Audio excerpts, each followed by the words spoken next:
अहङ्कारचित्तानि नाहं न च श्रोत्रजिह्वे न च घ्राणनेत्रे न च व्योमभूमेन तेजो न वायु चिदानन्दरूप शिवोऽहं शिवोऽहं चिदानन्दरूप शिवोऽहं शिवोऽहम्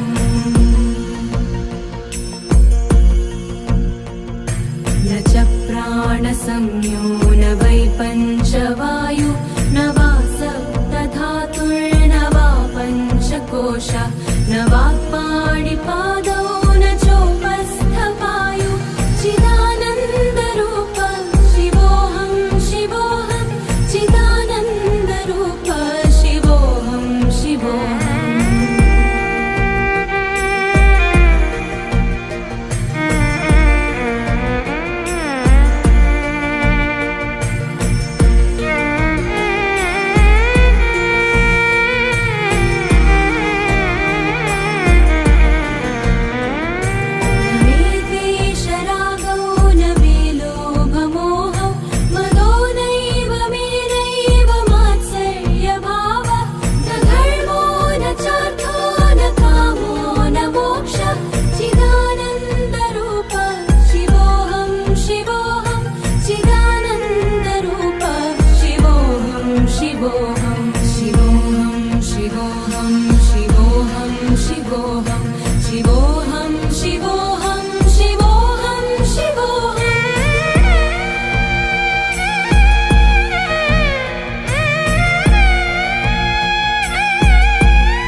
निराकाररूपो